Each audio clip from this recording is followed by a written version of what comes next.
for me, I hate competition. It's like horrible. And it causes all these perversions and it makes you build shittier software and all this stuff. Like you can say it makes you better, whatever. Really what it is it like reduces your ability to win. And I hate that. And so what I would be doing is I would be looking at spaces where, yes, like where you have a very clear, like you as an individual have some huge advantage that other people will not be able to trivially clone.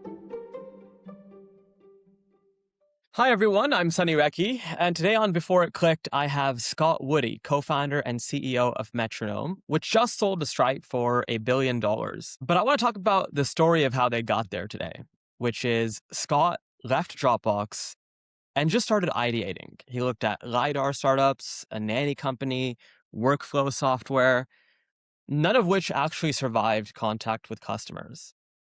So he thought about the problems he had experienced in his past life, and one was their billing system at Dropbox was a nightmare. So he started interviewing other companies and heard the exact same thing. Everyone said their billing system was terrible. And so he dug deep. He did 100 customer interviews about billing systems in 6 weeks to figure out, hey, what wedge can I solve here? The problem was all the problems he was hearing from prospective customers were diffuse. Everyone had a different problem. You can't build a company around that. And kind of accidentally, Scott has a random conversation with HashiCorp, which talks about their metered billing implementation. And Scott took that problem set, went to other companies that did meter billing, and found out this is a consistent problem that he can solve. So that was the wedge. It was, to hear Scott tell it, a complete accident. And yet, 6 years later, they have OpenAI, Anthropic, NVIDIA as customers. And of course, the $1 billion exit to Stripe. It's an amazing episode.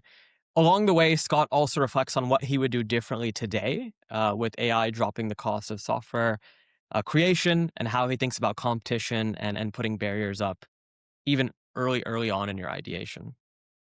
So with that, let's get into it. Please enjoy. Scott, thanks for making the time. Thank you for inviting me. I'm excited to chat and happy to talk about anything related to Metronome. I'm very excited to have this conversation. Metronome recently closed the sale to Stripe for $1 billion, which puts you in rarefied air. And I think a lot of founders are going to love to hear the story of, if we wind the clock back to when it was an idea stage thing, how did you design the product such that, it led to this massive outcome? Um, Maybe most folks listening to this podcast will know what Metronome was, but maybe to help set the stage, do you mind describing to the audience what Metronome was, or is, and then anything you can share about the business at time of acquisition? Maybe that's like, wherever you were deployed, whatever. Just so listeners understand, this is where Metronome, the story sort of ended up time of acquisition, and then we'll go back to the very beginning.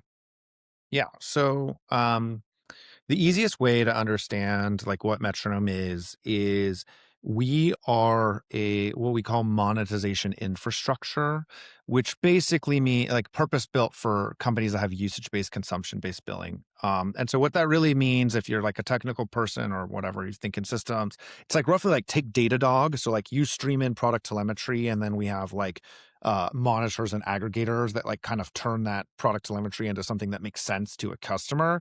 And then we have a huge pricing engine that essentially lets you price and package however you want for your customers. And the idea is really you take Datadog, staple it to a billing system, and that's the system of record for how usage of your product turns into money. And the customers that really find the most value from Metronome are companies that are growing really fast, have consumption or outcome-based pricing. So like, in our book, that'd be like OpenAI, Confluent, Anthropic, NVIDIA, companies like that. And what they're using us for is both getting a source of truth for how their customers are using their product, and then turning that into an invoice that appears like, goes to the customer every month. But more importantly, building product experiences around that data. So if you want, you can set a budget inside of OpenAI, and it's like basically don't let me spend more than $100 in an hour or month or whatever that measure is. And then Metronome is the system that kind of helps enforce that by like monitoring the usage and then sending out like webhooks and letting them know, actually, by the way, this customer is about to exceed their usage. And so we're that kind of real-time monitoring platform that does all of that work. So that's what we do. At the time, we're about 6 years in at this point. Acquisition closed last week. And yeah, we're excited because we get to keep building on this stuff. I would say, our revenue growth has been following the classic triple, triple, double, double, like kind of like, exponentiating growth, which has been awesome for the past several years. And so we're excited to continue that and then continue that at like much, much bigger scale inside of Stripe. So Yeah. Super helpful. So, large business sold to Stripe for $1 billion, building infrastructure largely for usage-based billing companies and high growth companies. And you listed a couple logos, which are obviously phenomenal ones. Let us rewind the clock back to you at Dropbox. You sold your first company to Dropbox. At the time, are you thinking, I want to start another company? Were you sort of burned out? Help me understand what the days and months looked like before the idea for Metronome hit you. yeah, so I my first company I dropped out of physics grad school at Stanford. I like to say I was like, you know, smart enough to get into grad school, too dumb to become a professor. And so I was like, okay, like at some point along the way, I'm like, I gotta get out of this. I gotta find something that's actually like more aligned to what I'm going to be good at. Entrepreneurship felt like it's like kind of a crazy line of logic, but it's like, I guess the best thing I could do, like I'm not like not an engineer by training. Like the best thing I can do is like teach myself to code and like build my way out of this problem by like starting a company. That was kind of the rationale. It was like the only way I could get a job that's of any interest is to like be a founder because like I get to write my own job description. I wasn't qualified to do anything else in tech. And so I was like, fine, let's go do that. And so I did a startup. We failed to find product market fit. We did have like impressive customers, but essentially what we were doing was selling like kind of custom software to like Box, Dropbox, Palantir. And we were like, actually, at the time, 2013, Dropbox was like one of the top two fastest growing companies in the valley. And so we were like we got an acquihire offer. I'm like, hell yeah, let's go do this.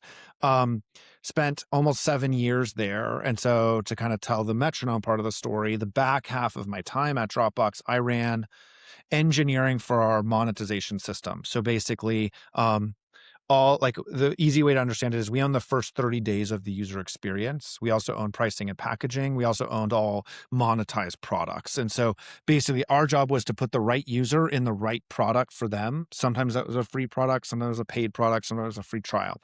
And we were really focused on kind of how to drive revenue through pricing and packaging and like proper, I would say, like activation, onboarding, all that good stuff. Kind of like the equivalent of like Facebook's growth team, but applied to making money. So did that for 3 years. That worked really well. We like grew ARR from 200 million to low billions, through like honestly just a ton of pricing and packaging. And the job was great. Personally, it was like a very good part of my career. My team grew from 2 to 70 in like 2 years. Like it was just like a very fast growth, very fast like career growth.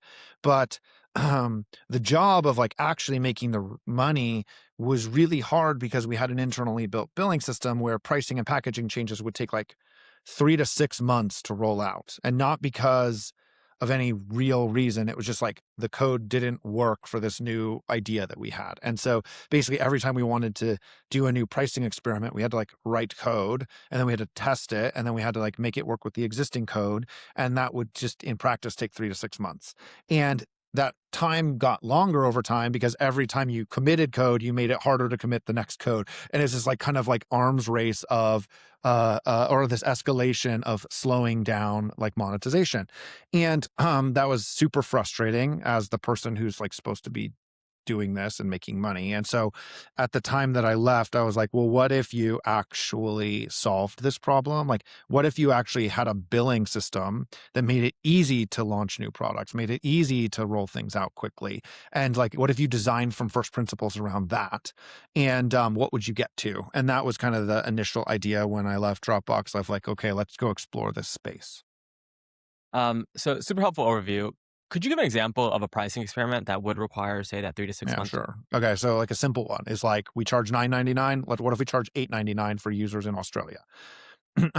You might think like that should be trivial, right? Like that's like a very low amount of complexity, and that is. But then the thing is, what you want to do is you actually want to like maybe you want to try a different price in Canada, you want to try a different price in Japan.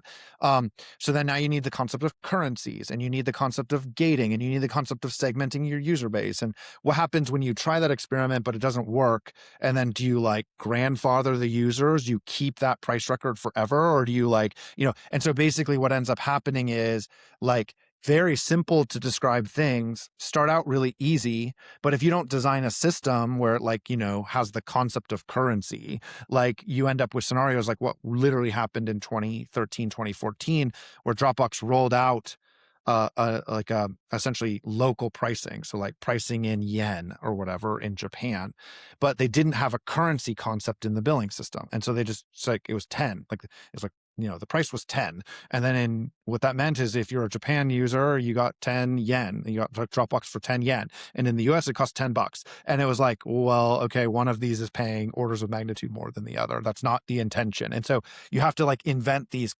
concepts as you're building the system. And if you don't design the system with these kind of concepts in at their base, what you do is you monkey patch, monkey patch, monkey patch. And then basically the system becomes impossible to edit.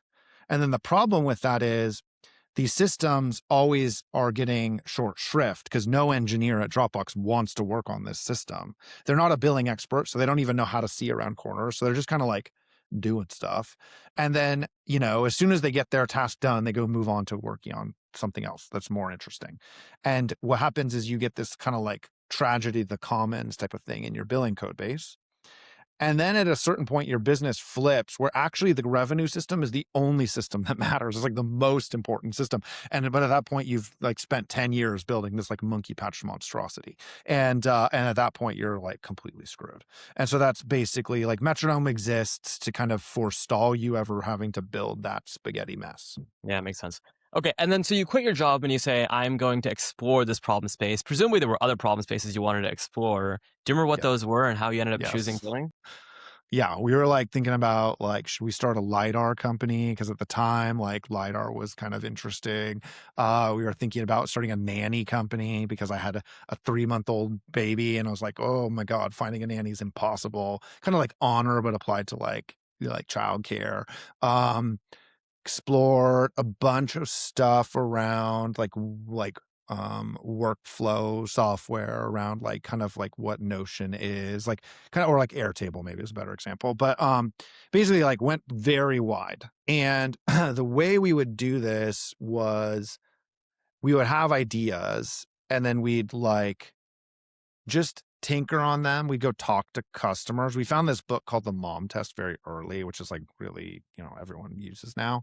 But basically it was like obsessively like the thing we were most worried about was wasting our time. And so what we were trying to do was figure out what is like an idea where there's actual pain behind it. And in our first companies, we had kind of jumped into a solution before like validating the pain. So in this one, we wanted to spend a lot of time marinating in pain before we wrote a line of code. And so it was like the kind of opposite. So we spent probably 6 months not writing code, not picking a idea. I mean, it started to converge after like 3 months, but basically like doing a shitload of validation on the space and the problem before writing any code. Because as soon as you write code, that's like sunk cost. And you're like, now you're committed, and now you're precious, and now you can't let go of the idea. That's at least what happened in our first startups. And so we were like, how do you forestall that like commitment until you feel the potential energy? And that was really the like that was really the art of that first phase. We did a lot of like random stuff, so I'm happy to talk about that. But yeah, it was really about don't do anything, like don't commit until you're ready, and then when you're ready, you commit. And so we didn't raise money until we were ready to commit to an idea. Yeah. I have so many questions here. Like, how did you, I mean, 3 months is really not that much time. And when you're iterating through these various markets, there's a ton to learn. Mhm. And so you mentioned we started with a specific idea. Were you starting with a specific sort of instantiation of the thing you wanted to build and then validating only that? And if it didn't work out, you would eject? Like, how did you iterate through this very quickly? Um, Really, we started by validating. So we basically put some constraints. So we were like, it has to be like very quickly. It became has to be B2B enterprise software, and the reason for that was so I had a co-founder Kevin. Kevin was like the business person. Like I was the engineer, he was the business person, and so we wanted to pick a space that was like uh, like basically that was really hard business go to market and really hard engineering technical. And the reason why we wanted to do that is because we both knew that we were both like good at like our respective fields. And so we wanted to create it. We wanted to find a market space where it required us to be A plus in those two categories as basically a defensive moat against any random YC company. And this will prove to have been incredibly important to the history of our business. But like we basically purposefully looked for problems that were perniciously hard on two dimensions, one of which was going to be enterprise sales or like, like enterprise sales go to market, and the other like basically require that. And then the second of which was going to be hard technically. And we wanted to do that as a way of basically saying, if we find something, then no one will be able to follow us because they will have to have assembled this like actually highly working, sales technical thing. We did not want to be disrupted by like two YC startups. Like basically we wanted to make ourselves YC immune basically. And so that was like a very critical piece of it. What that meant, so it was like kind of a constraint that we held, and we wanted it to be enterprise B2B because uh, those types of businesses are more formulaic. You find a pain, you solve the pain, you get paid. And your job in the search phase is to look for pain. Where is there pain? And the nice thing about B2B software is if there's pain, there's money. So you can ask for money on day one. And if no one's giving you money, that means your idea, there's no pain. Like it's like very simple. It's like a very easy heuristic. It's like if you're not able to ask for money credibly and they're like, yeah, I would pay you if you did that, like then you're like instantly barking up a dumb tree. And this isn't like this is not the only way to find ideas, but for us, that was the one that we felt good about, which is like, cool, like we're just going to ask for money. Like we're going to find an idea that is so painful that the customer would be willing to give us money before we had a product. In fact, would be willing to pay us to build the product for them. That was like actually the bar that we were looking for. And so what that meant is that like like the nanny idea was a good example. It's like no one was willing to like it's like no there's like solutions that are good enough, or like like these other like B2B software ideas. We go to people and we're like, if we solve this problem for you, would you pay for it? They're like, yeah, I'd pay you like $2 or something. It's like pointless. Like this is a waste of our time. And so we really had to find a problem that was deeply hard and pernicious, that if like it felt like magic. If we could solve it, it would feel like magic and they would be willing to pay magic level prices because we wanted to be able to charge hundreds of thousands of dollars for our software. When you're coming up with these ideas, like the B2B software ideas and any idea, are you whiteboarding based on personal experiences? Like, how are you actually generating that list? Yeah. Yeah. For a while, before I quit, we would like meet every month and discuss ideas. Eh, I think that was mostly just an excuse to hang out. Like ultimately, it was like stupid. I think reality is, I think it is so much easier to just viscerally index where is your pain as a human. You especially if you have a job, it's like where is the pain? Like where are the people like pulling their hair out? And then it doesn't mean all those ideas are startups. In fact, most of them aren't. But it's like once you get good at listening to like yourself, it's like where am I? Where is there something that feels like harder than it should be?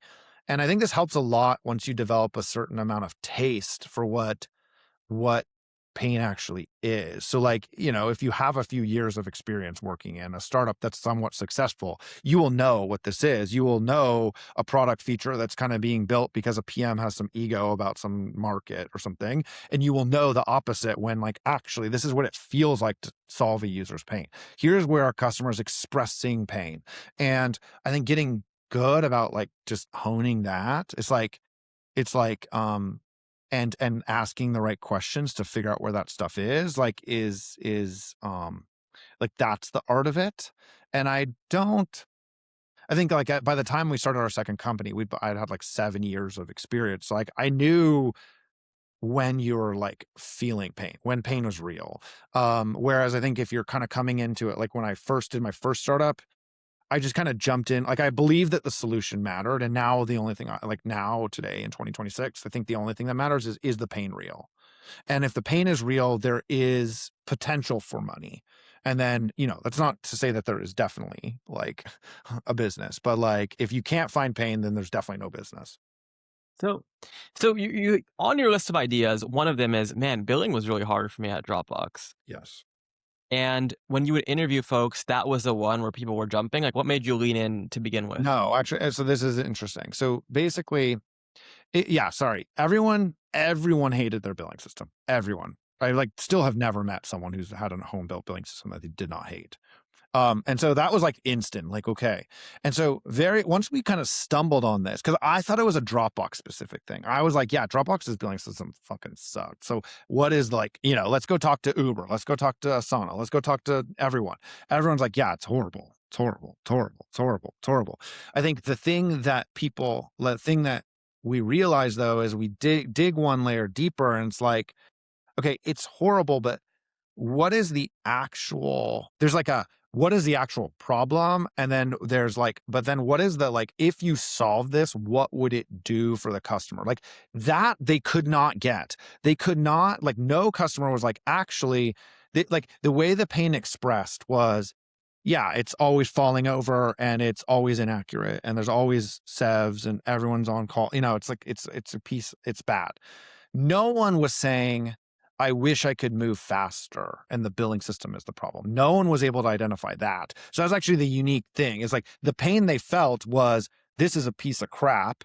Their like analysis of it was actually pretty bad. And their like impact of it was really bad. But it was like basically like there's pain somewhere in this vicinity. Go dig and figure it out. And I think a lot of the art of what we did is once you identify a real pain, you actually have to identify a solution and the value that it produces if you solve it. And that was completely not intuitive, honestly, to the entire industry. Because basically the entire industry of billing software forever has been all about how do you automate these workflows of billing because you want to like reduce errors or you want to make it more accurate or you want to reduce disputes. And the thing that we realized was that's like an okay thing, like, that's like okay. But actually the pain I had felt at Dropbox was not about accuracy. It was like, this is actually just slowing down our entire product development process. And fixing that problem is a lot more valuable than fixing the like billing automation problem, if that makes sense. Like, and so what we realized was like the pain was universal, but customers' ability to like identify where that was and the actual impact on the business was actually really bad. And so this is where the deep user interviews kind of got us to somewhere novel. Because I think if we had just stopped at billing is bad, like build better billing, you get to like Zora or something like that. And what we realized is actually if you solve the billing problem, you actually open up the ability to move faster as a business, which is like worth way more, and therefore we can charge a lot more money. And it's actually a much more interesting problem. And by the way, solving the problem of how do you help a business move faster requires you build very different software than if you're just trying to solve the billing automation problem. Does that make Mm, sense? That's why like yeah. a lot of times I don't even say that we solve billing because billing is like a workflow automation problem. I say we solve monetization, which is like, how do you make money? And that is a very different problem and a much more grand problem, much bigger vision. And solving billing is a necessary preconception to that. But point being, when you're looking for pain, the pain will show up in one way, but you got to interrogate the pain and understand, is it like, where does this pain actually accrue? And the most valuable businesses, I think, are the ones that actually the surface level pain is indicative of something much bigger, much more systemic. And then treating that more systemic thing, I think, is actually how you basically can like build much bigger businesses. This is perhaps a naive question, but to me, it sounds like like a messaging differentiation of, hey, your business can move faster with Metronome. What's an example of a product feature that had to be different with that insight? Yeah. So, I mean, a good example is we have basically, we have a set of features that we call like notifications and alerts. So basically, as soon as a customer spends more than a certain amount of money on your platform, you can kind of configure a thing to rate limit them, throttle them, turn them off. In a way, that's an unbilling feature because if you use that feature, you literally collect less money, right? Because you're cutting a customer off and you're preventing them from spending it. But what you are doing is you are training the user, you're teaching the user, we have your back. We are going to make sure you don't accidentally spend. And the way we got to this feature, by the way, is we were working with, or we were talking to Segment, which was a early company they were trying to get as a design partner, and they had these stories of these like two kids in like, you know, some university standing up Segment and accidentally creating an $80,000 bill, and they're like get freshmen or whatever. And it's like, you're never going to collect on that. And so instead, why don't you build tools to protect users from accidentally overspending? And that's the kind of thing.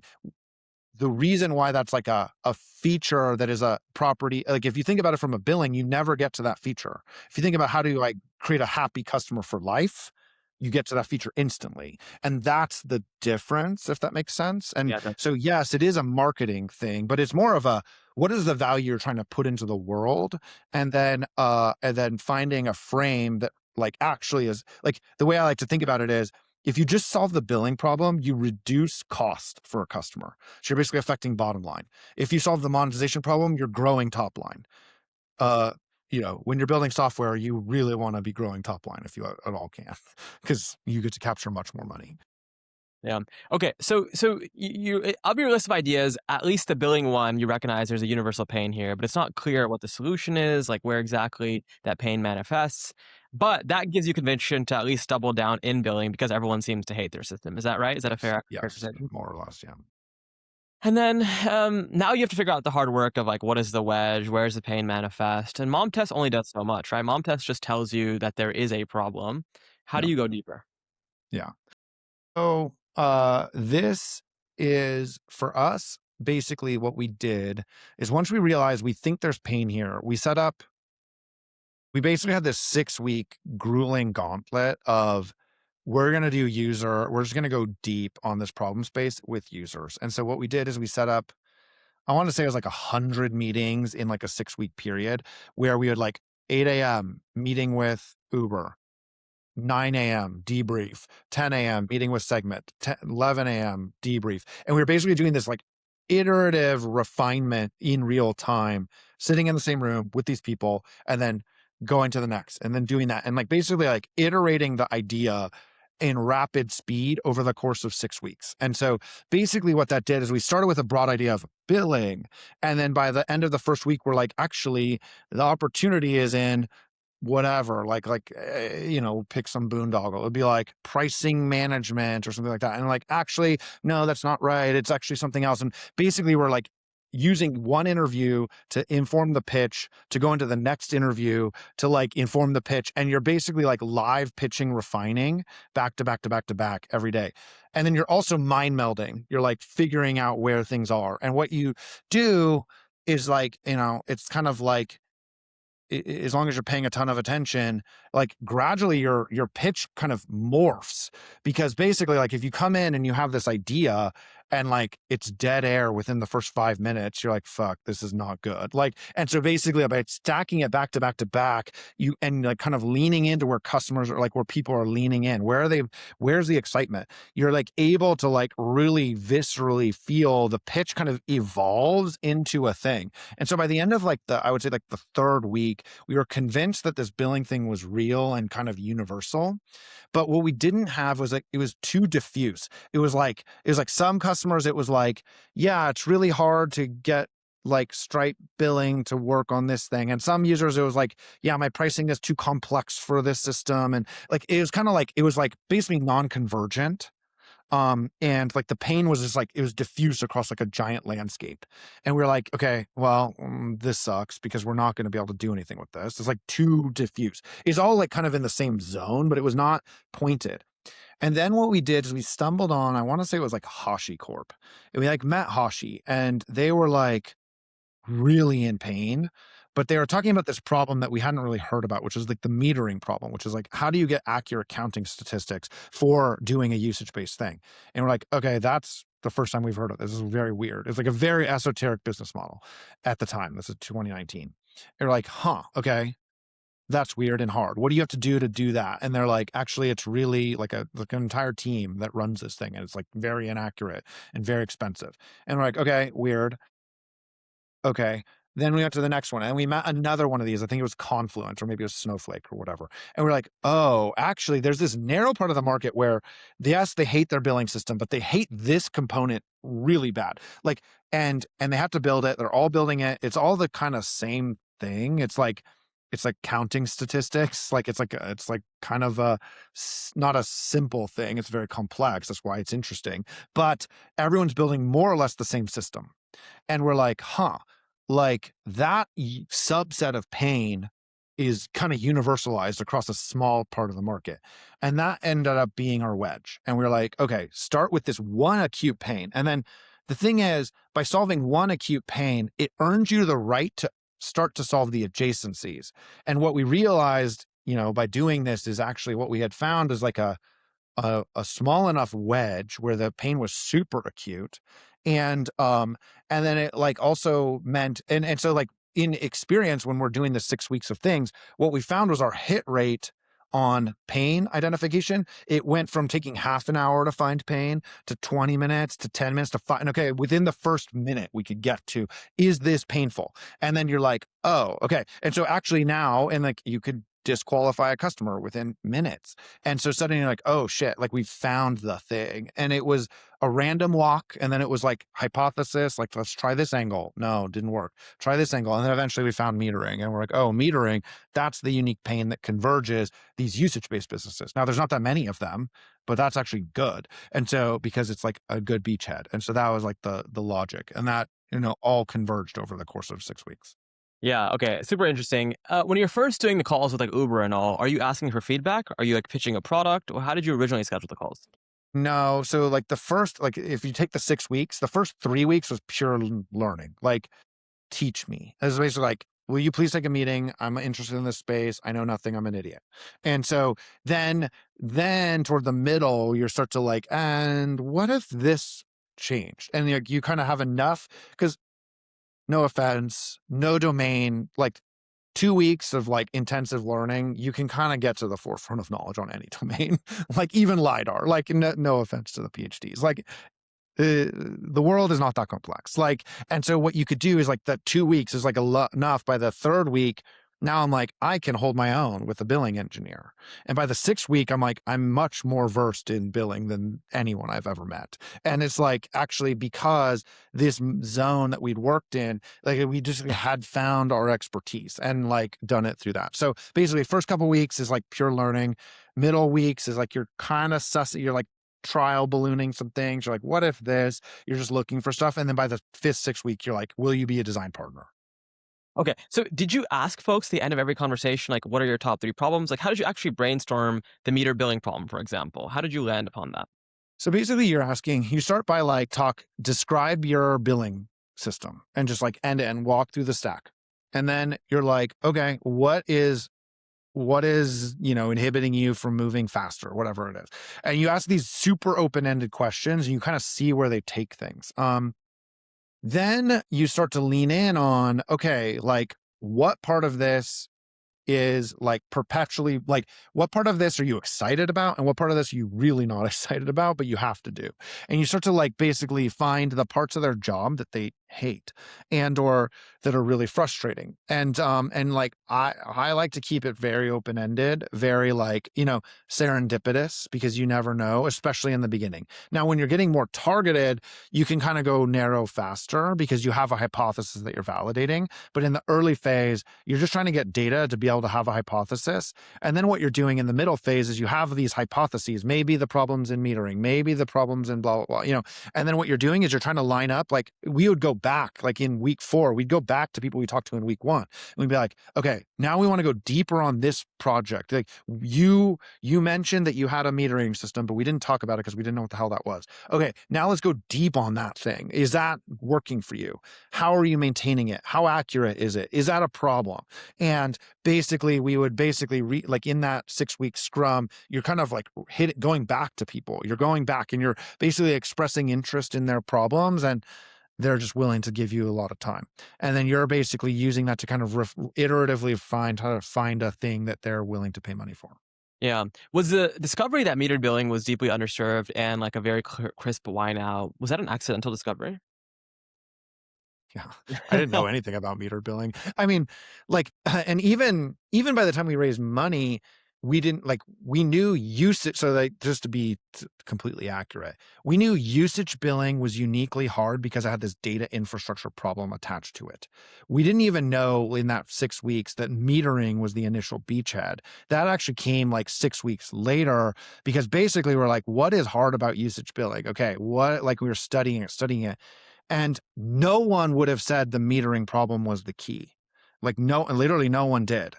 But what I realized was, um, because you're usage billing, basically the way to understand it is, imagine you're AWS, you have to calculate an invoice.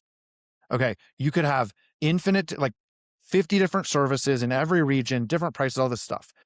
Accurately calculating that invoice means you need a database that is incredibly complicated to own and maintain. And it needs to be real time because customers need to be able to control their spend in real time. And so what you quickly get to is actually solving this real time monitoring use case.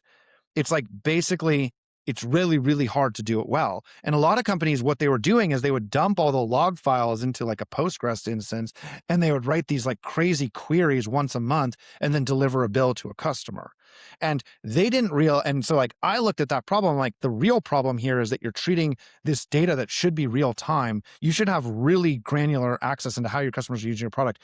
You're treating that instead as this once a month operation, and customers hate it because they accidentally overspend. And so it took us a long time to kind of create metering, because before we came along, yes, AWS had a metering team and GCP had a metering team. Hashi did not have a metering team. No one who was selling usage-based had this. Like it just didn't exist. It was like actually the way to solve this problem is you dump a bunch of logs to a file. You look at that file once a month, you compute an invoice, and if you miss something on the first of the month, guess what? You're completely screwed. You got to go back to your team and be like, where do these usage records go? They're gone. I guess we're going to undercharge the customer this month again. And so the reality was we had to deeply understand like what was the problem. And the problem in this case was inaccurate billing. And the solution to that was metering. Like metering systems didn't exist. Like it just like, I mean, it existed in like observability land. And so that's how we found the answer. Basically, the way we found the answer was we realized the problem was inaccurate like usage records. And then the solution was actually, instead of treating this like a flat file, like log file problem where you're trying to reconstruct history based on a bunch of log files once a month, instead what you need to do is continuously real time, you need to monitor this stuff and make sure that you never have inaccurate records, and then you process it in real time. And that's a metering system, basically.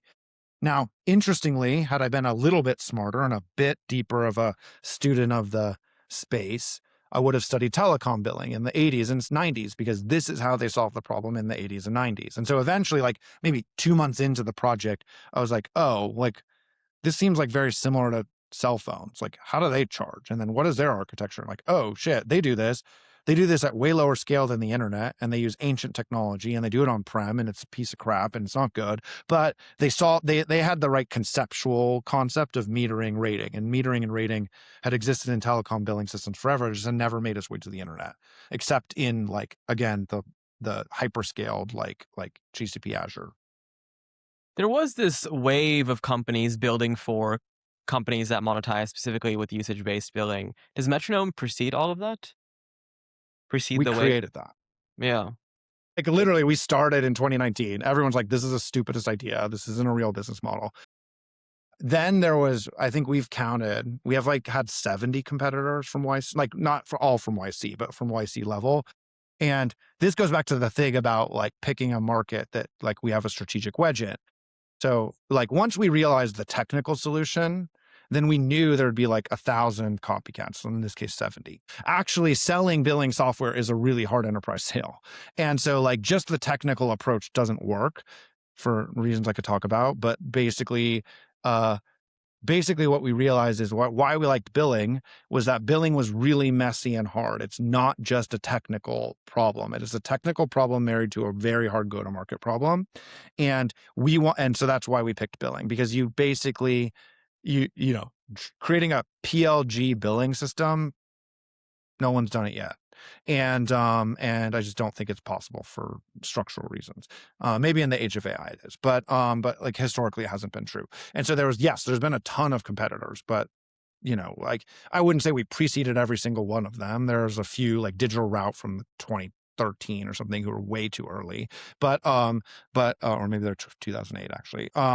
But like there are like the ancient companies, but then there was this dead zone in the mid 2000s and or 2010s where there was no one, and we were like we kicked that wave off.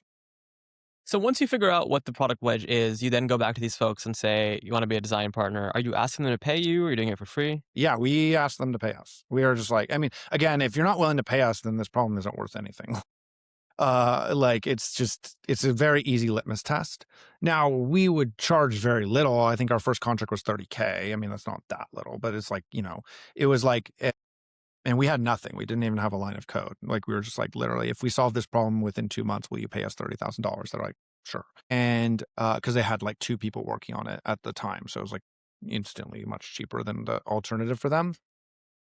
So yeah, we went back to them. I mean, I think the subset of people who would be willing to hand off their billing system to like literally two people with no code is insanely small.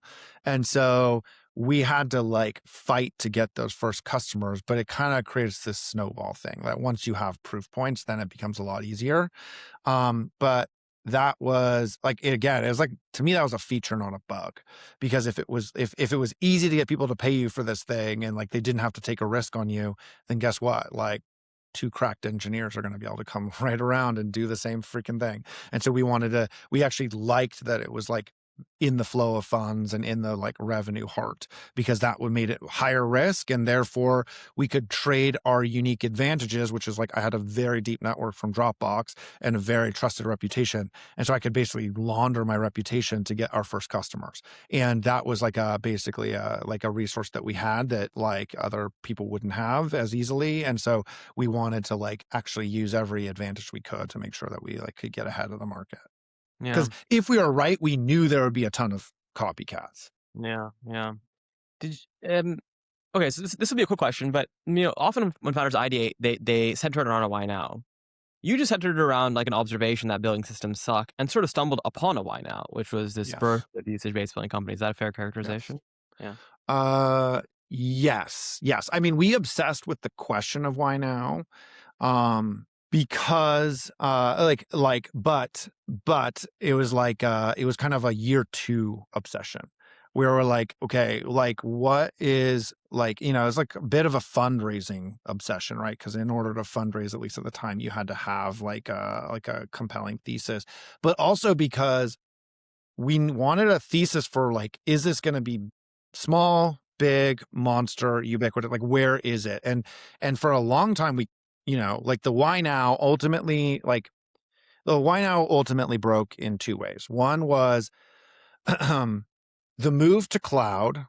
Even now in 2026 is like 30% done. Like it's crazy how little is in the cloud. But the move to cloud basically created the opportunity for infrastructure as a service vendors, think ClickHouse or whatever, those vendors, the old way of charging for infrastructure was on-prem as site licenses, flat fee. And then them moving into the cloud required a metered billing solution. So that was the first why now. We didn't discover this until 2021 because even then, like infrastructure as a service was just starting to take off. So that was our initial why now. And then the second why now, which was honestly like infinitely bigger, is AI. Because AI is basically ripping through all software, and it's basically forcing all software to become at least not maybe usage native, but start to have usage-based components because the underlying costs are so extremely high. But um, we basically realized that if we were going to go big, there had to be a compelling why now. And had we not been able to find it by like the time we raised our Series A, we probably wouldn't have been able to raise a Series A. But secondarily, we probably would have been like, probably would have had to pivot and kind of move into a different area because if there's not some compelling event that's happening, then you're not going to grow. Like the way I think about it now is it's like the why now is really what's the big wave that you're riding that is kind of not tied to you. And I actually think the best, like at least for me, you can kind of ride the front of the wave, which is the obvious stuff, but then that's like hyper competition. I prefer to ride like a secondary wave. So it's like basically there's some massive wave and then there's some secondary effect that is also big, but it's not as big as the main wave. And it is like, I want to ride that wave because guess what? All the surfers are going to be on the first wave. They're going to be obsessed with that. And I want to be on the second wave because they're not going to think about that. And so for us, that's pricing and packaging, right? Like the first order thing is AI magic. Amazing. Rewrite every product on earth. Second order effect is now my business model has to basically be cogs aware, which means it cannot be pure seats, which means it needs usage, which means it needs metronome. That's a much better business for me to be in because everyone still needs metronome. It's just that no one's competing against us there, or like relatively fewer companies. Yeah. Scott, do you remember by the time you raised your seed, how much in design partner contracts you had booked? Zero. We had Oh, like one LOI from like Plaid, who was like, if you built this, we would use it. But basically it was very, again, it was really hard to raise money because everyone was like, billing is the worst space. Like, this is a dead category. Like, no one has ever made this work. Like, we will not fund this. And the only person who was willing, there's two people willing to write big checks. The first was my boss's boss from Dropbox, who was then a GC, a VC at General Catalyst. And so that was another, like, to me, that was actually a bonus because I was like, cool. Like, either we're wrong, in which case, whatever, wasted a shot. We'll hopefully learn fast, or we're right and we're just really early and or like sufficiently early, not too early, not too late. And so that like actually to me was like I wasn't deterred by that. It was more like, yep, great. Like if people think it's consensus, then we're way too late. And so like that was every major firm passed on us for sure, and besides GC and Quentin. Interesting. Okay, and then how much did you raise for your seed? 5 million. You raised 5 million? We raised at 5 million. So like it was like, oh sorry, we raised 20. So we raised, sorry, I'm like blanking. We raised 5 million at 20. That was Right. So you raised 5 million seed on the idea and an LOI. And then you closed a pretty large A with tier ones. Do you remember at that point how well the business was doing? Yeah, we were at like $1 million ARR. So I mean, Okay. this is like 2021. It's Yeah, like, yeah. nothing, again, these AI companies, it's just totally different game. So it's just different. But back then that was like, Martine, amazing investor. He basically saw the trend because he was on the boards of all these companies that were going through this. And he's like, yeah, every company needs this. Like, actually, this is like the future. And so, $1 million was a little early, but we had like really fast growth. We went from, like we were growing fast at that point. Yeah, I see. That's interesting. So then you start to see VCs change their tune because they start observing the problems that you solve in their portfolio companies, and all of a sudden the raising becomes easier. Yes. Interesting. And then from there, is it just a scale-up story where there are parts where your theses were incorrect? Yeah, I mean, I think it's a good question. I would say we realized our thesis was insufficiently ambitious. So basically what we realized was we thought we were solving this like metering problem and this billing problem, and it was like going to be a pretty niche business. And so what we would need to do is broaden out to go cover like every business model and start to like broaden into like, how could we sell Metronome to Figma or Notion or whatever, who don't have usage-based models. And so we were like planning on doing that. And then what we realized was we saw AI companies, like, sorry, specifically OpenAI and AI infra companies. And we were like, if you just follow the trend of AI, like again, this is the second order effect. If AI is real, then every business model will change. And actually, every business model will come to us. And so we basically changed our hypothesis from like usage is a narrow wedge that gets to the broader billing category to like, actually, what if usage was the dominant model? And Yeah. like, we had no idea about that until like maybe a year or two ago, in which case we're like, oh, actually, we don't need to broaden into, I mean, we need to have like basic subscription features and stuff like that, but we don't need to grow there, like, because actually this usage-based thing is actually the dominant business model and, or at least a major component of it. And the way I like to put it is usage corrupts. Like the beauty of a seat model is it's really simple. It's like $10 a month. Like it's like, it's like literally a single column in a database. Usage, you have to do all this metering, you have to do all this telemetry collection, you have to like make it auditable, you have to do all this like crazy stuff. And so like a subscription business having a little bit of usage means that they need Metronome because they're at scale. So they have a really hard data infrastructure problem and they're completely unprepared for it. And so what we realized was even just usage infiltrating like 1% of a company would cause them to need to completely rip out their billing system and replace it with Metronome. And so that was the thing. Whereas before we thought we'd have to like make our system kind of not as much about usage, like usage was like kind of a weird niche. It was actually no, usage is the kind of bedrock and everyone's going to need some variant of this. That's like basically the major update. And that's a completely different way of thinking about the problem. Yeah. Well, I appreciate your time, and it's helpful. And I know we're coming up on time. The last question I wanted to ask was: you gave really interesting you gave a bunch of advice, mental models for how to diligently ideate. We're in a different world now, and one of the mental models for this new world is pay attention to second order effects.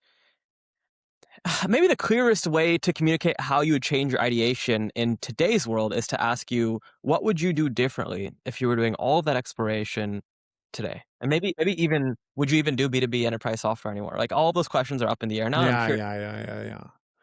I personally, I think a thing that I'm pretty maniacal about is I feel like the one major difference between 2019 and 2026 is 2019 you could kind of play alone for a little bit. In 2026, it's hyper competition on everything. And so actually the kind of like and so I think like for me, I hate competition. It's like horrible and it causes all these perversions and it makes you build shittier software and all this stuff. Like you can say it makes you better, whatever. Really what it is it like reduces your ability to win. And I hate that. And so what I would be doing is I would be looking at spaces where, yes, like where you have a very clear, like you as an individual have some huge advantage that other people will not be able to trivially clone. And so all of this stuff that can like is like kind of very on the main line of AI and kind of like it's like yeah, you just got to the idea first. Like, I'm too old. I'm gonna lose to some like whippersnapper. They're just gonna fucking crush me. That's just gonna happen. And so I would look to places where I have an unfair advantage, either like in knowledge asymmetry or an access asymmetry or something like that. And that is like I think it's like the thing I would do differently is you're in hyper competition. So you need to walk in with a moat that you uniquely can have. Because if you cannot articulate that, then guess what? There's going to be 20 clones of you. And yeah, they might be 2 weeks behind you. They might be 6 weeks ahead of you. Who knows? How the heck are you going to win against them? And it's not going to be by being smarter or working harder. That's just stupid. Like, and so you really need some kind of structural asymmetry. And so that might be like you uniquely have some technical knowledge that no one else has. Okay, great.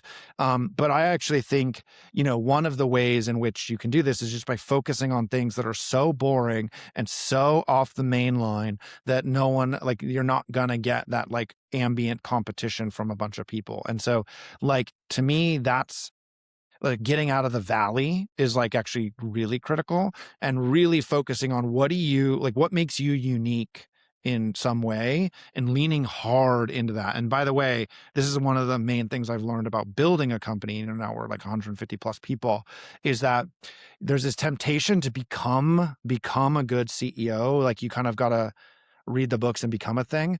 I actually think it's like, I mean, this isn't that controversial, but I just think it's like, I have so many examples of it. It's just like, lean into what makes you weird and unique and just do more of that.